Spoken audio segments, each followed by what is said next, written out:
Hello, everybody. Some old man back again. Today, I decided that I wanted to talk about how things are shrinking. And I'm not talking about the world. Yeah, it's smaller because things travels easier and such, but I'm talking about products. And the reason I wondered is because, as I've mentioned before, I go ahead and get down to some of the big warehouse size stores to pick up things to put in my preps. And I happen to be noticing as I was putting some things that I just bought this last weekend into my inventory before I put it in the closet that the size has changed. Let me go ahead and show you what I'm talking about. I noticed it on several packages, but here's one package in particular that I've stocked up on. I've got 2 or 3 bags of these things I've accumulated over several months. Craisins, dried cranberries. Now, this package, and they were from the same store, 48 ounces. And I wasn't actually checking the price from week to week, but I'm presuming that the price is the same. And this one I got maybe a month and a half or 2 months ago, just to stock up. And when I went back this last week and I said, well, it wouldn't hurt to go ahead and get a little bit more.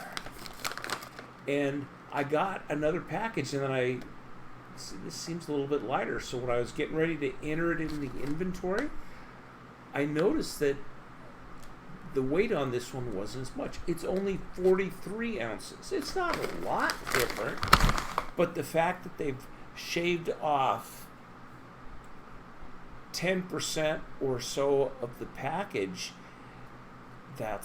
it adds up if you have 1 million of these things.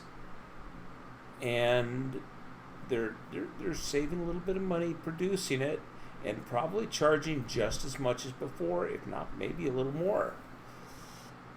And this is, the term I think is called shrinkflation.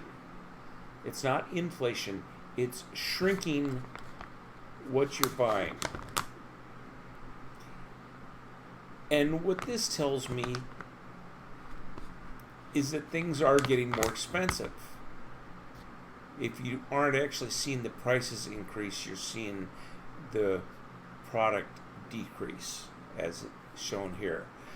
What this means is that if you want to buy things for your preps, for storing, if things will store, and this stuff will, dried fruit, buy it now before the packages get smaller or the prices go up. Now, I'm going to continue to buy things every time I go to the warehouse store. Not a lot of everything, but I'll look at my inventory and I'll say, what am I not comfortable that I could sit for a year and have enough? And I'll buy more of it.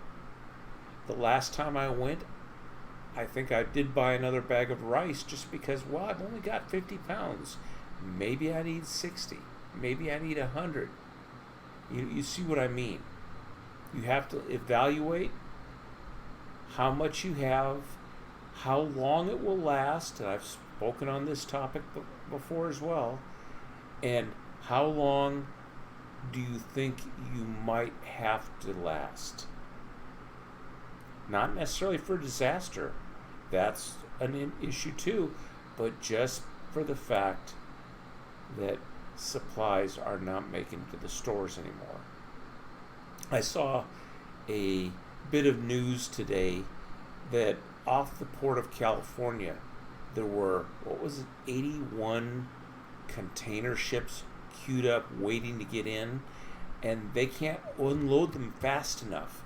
So all the materials that are on those ships, not necessarily just plasticware, but food and cars and tools and everything else that we import into this country is just not being delivered.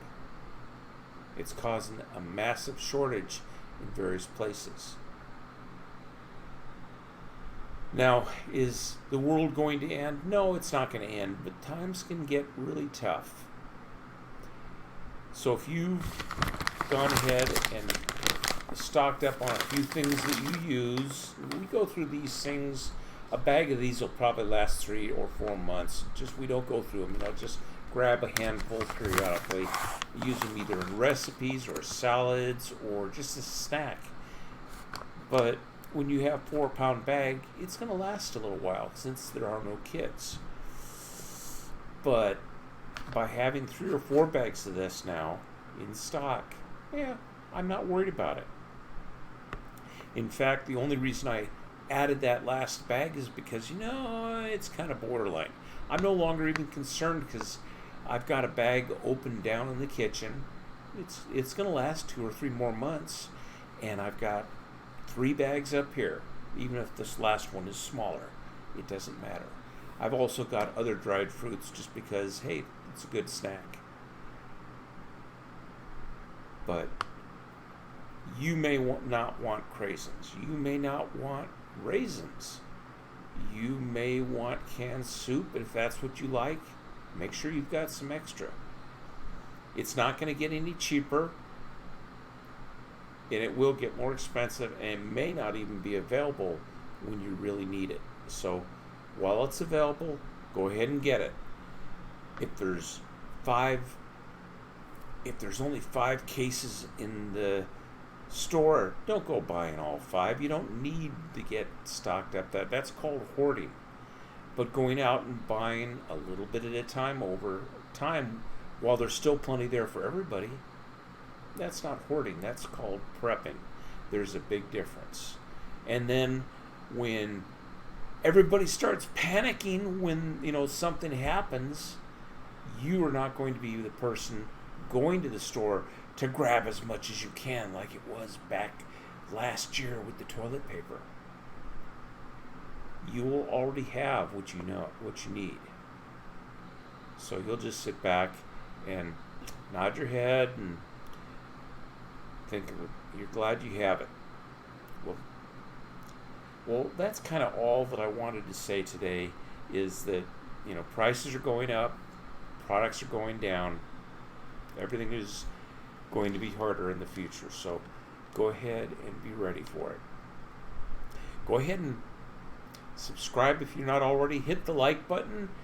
Hit the bell notification so you'll get a notification when I send another video up to the internet. And leave a comment if you've got something to say on this subject. Meanwhile, this is some old man signing off.